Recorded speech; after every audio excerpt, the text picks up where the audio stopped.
They gave me paper napkins while everyone else had linen. That was the first sign.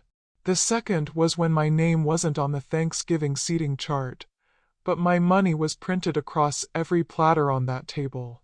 Before I tell you how I handled it, I just want to say something first. If this story reminds you of your own, don't sit in silence like I did for years. Tap that subscribe button. I have more stories to tell, and I hope mine gives you strength for your own. Now, let me tell you how it began. It was November in Indiana, 1971 to be exact. Back when the air smelled like wood smoke and the frost laced the windows by mid-afternoon. My family didn't have much. Daddy worked at the mill, and Mama cleaned houses on the far side of town. We lived in a creaky two-bedroom clapboard house, with a tin roof and a screen door that banged if you let it go too fast. I was 12 when I first understood what it meant to be unwanted at your own table. It was my birthday, same week as Thanksgiving, and Mama had promised me a cake. A real one. With frosting. I remember coming home from school that day, cheeks red from the cold, book satchel bumping against my side. I smelled burnt potatoes and disappointment before I even stepped inside. My uncle, Mama's brother, had come in from Terre Haute. He was loud, smelled of whiskey and Lucky Strikes, and talked like he owned everything. He patted my head hard, too hard, and laughed when I flinched. Mama made extra biscuits, gave him the last piece of chicken, and when I asked quietly about my cake, she snapped, "Don't be selfish, Helen. Company comes first." That night I ate cold lima beans off a saucer while Uncle Lenny had seconds. I remember thinking, so this is how it feels to be the afterthought in your own home. That pattern never really stopped. When I was 16, Mama got sick. Real sick. I quit school to care for her, bathed her, fed her, sold her costume jewelry at the flea market just to buy her medicine. My brothers? They showed up the day she died, smelling of barbershop tonic and excuses. They took the good dishes, split the insurance money, and told me, "You've always been the practical one, Helen. You'll land on your feet." I did. I married Mark the next spring.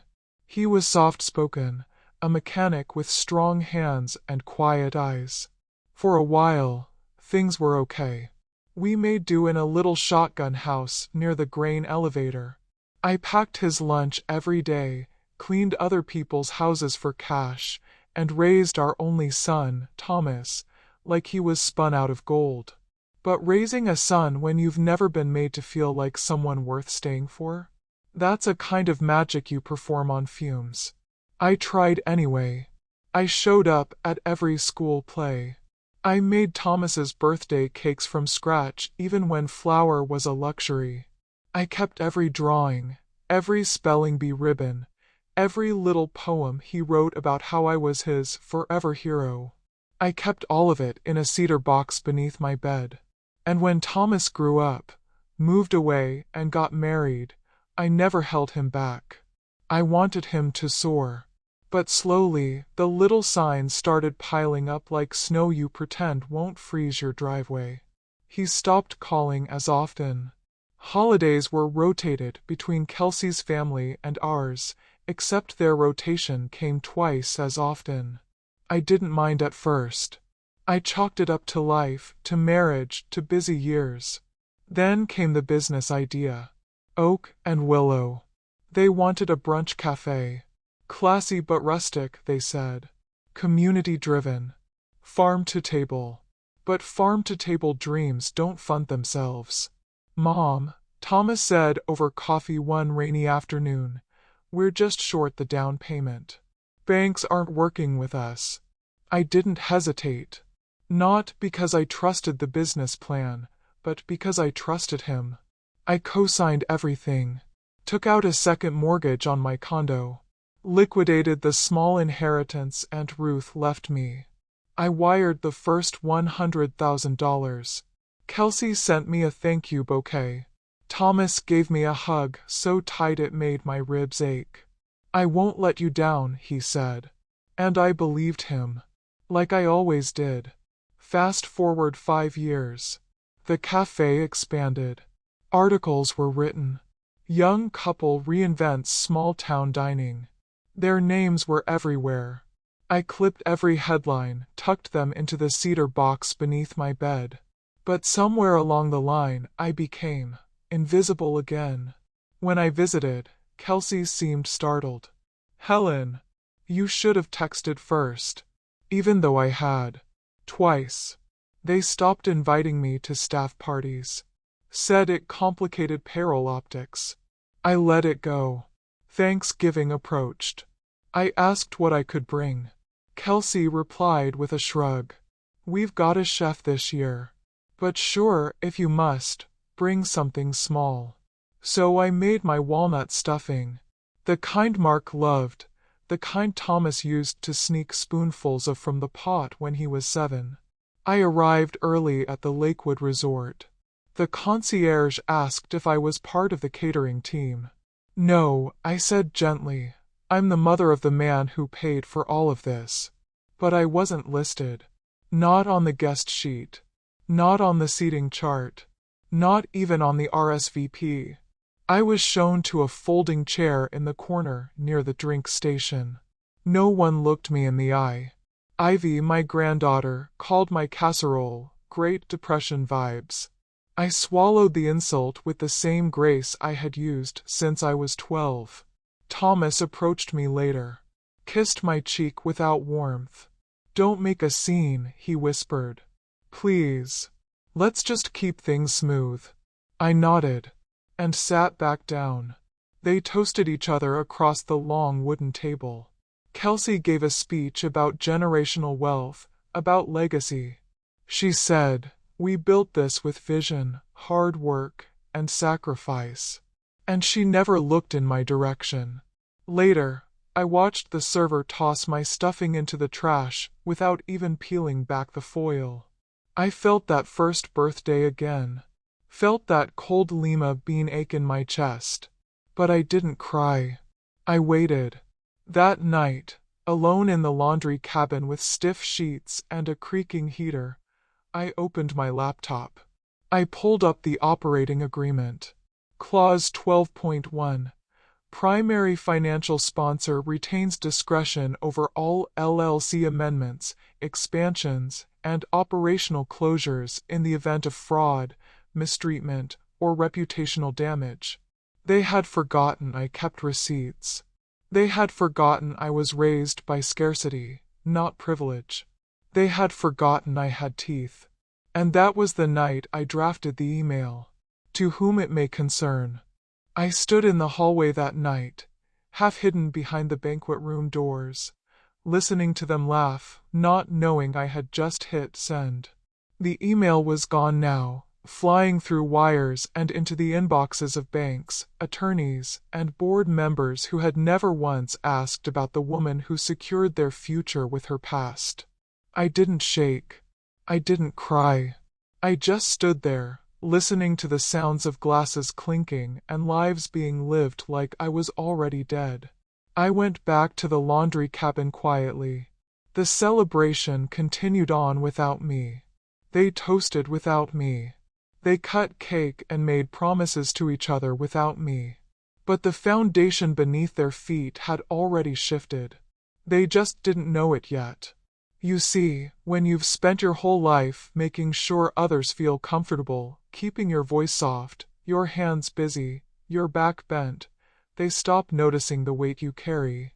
And sometimes, they forget you were holding it all up in the first place. The next morning, I wasn't invited to breakfast. Of course not. I walked into the main house just in time to see the rest of them gathering their coats for the boat ride Thomas had booked as a final surprise. Helen, Kelsey said, her voice all artificial sugar. Could you make sure the laundry cabin gets tidied up before checkout? She didn't wait for my answer. She turned on her heel and kissed Thomas on the cheek, like she hadn't just asked the woman who funded their empire to fold the towels and sweep the floors like staff. I smiled and nodded. Not because I agreed, but because I was done arguing.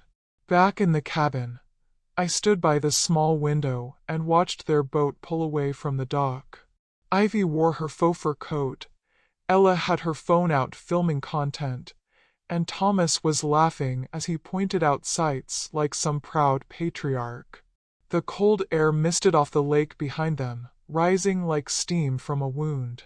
They had no idea. By the time they returned to the house, the first bank notification would arrive. Then the second. Then the third. And within hours, everything would be locked.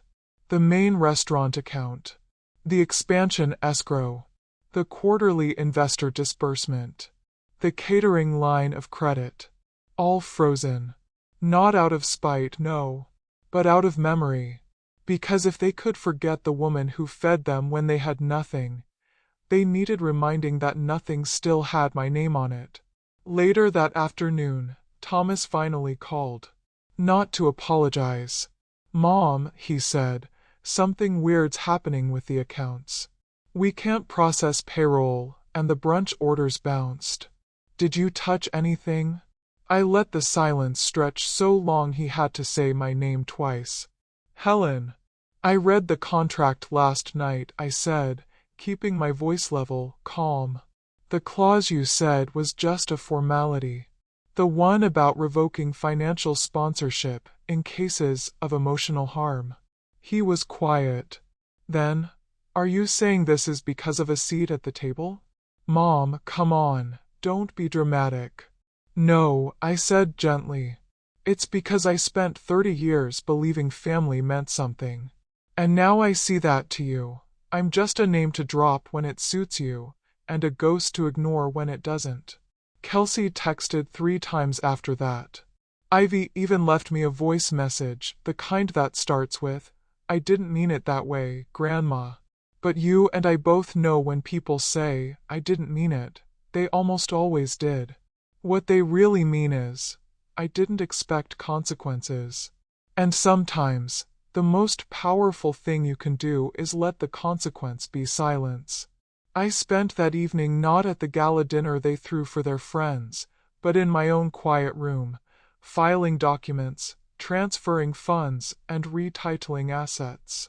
I didn't shout. I didn't slam doors. I did what women like me were always told to do. I handled the books. By the following Wednesday, their business partner had scheduled an emergency meeting. Their expansion project stalled. The investors began asking questions. And Thomas, he came by my house for the first time in nearly 6 months. He didn't knock. He stood on the porch like a boy who knew he had broken the lamp and was hoping I'd forget. I just need you to undo it, Mom, he said. We'll figure things out later. I looked at him, really looked, and I saw the boy who once drew me crayon cards and called me his hero. But heroes get tired too. I don't want an apology, I told him. I want understanding. And I want space. You made a choice, Thomas. You chose the spotlight. I chose to keep the lights on. He blinked hard, like he couldn't understand how I'd become someone who says no. That's the thing about aging, people mistake your softness for weakness. They think your silence is surrender. But sometimes, silence is just saving your voice for the one story that really matters. And this is mine. So if you're still listening, thank you. I know this wasn't an easy story to sit through. Maybe you see someone you know in this, a mother, a grandmother, maybe even yourself. If you do, I'd be grateful if you'd tap the like button, or leave a comment below. Just so we don't feel so alone in this kind of remembering. And if you haven't yet, consider subscribing to this little corner of the internet we're building together, a place for the stories that don't get told at the fancy table, but live in the silence behind it. Now, before I go, may I share something with you? You know, the funny thing about ghosts, They don't need doors to enter a room. They show up in memories. In recipes nobody asks for anymore. In songs humming from another room. In the way your name is left off invitations, but never off the bank transfer. I stayed quiet for decades, not because I didn't know how to speak, but because I thought love meant letting things slide. But love isn't silent. Love has a ledger. And sometimes, love sends receipts. I'm telling this now because some stories need to be aired while there's still breath in the body that lived them. Not to settle scores, but to set things straight.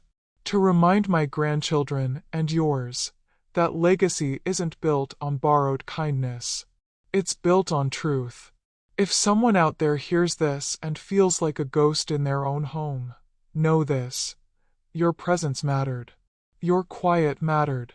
And you, too, can learn to reclaim the table you helped build. My name is Helen L. Martin. That's the name on the bank statement. But more importantly, it's the name I now say with pride. And with this story, I'm not haunting the past. I'm planting something new. Something that blooms not from bitterness, but from finally being seen. So until next time, thank you for listening. The ledger is closed, and the light is still on.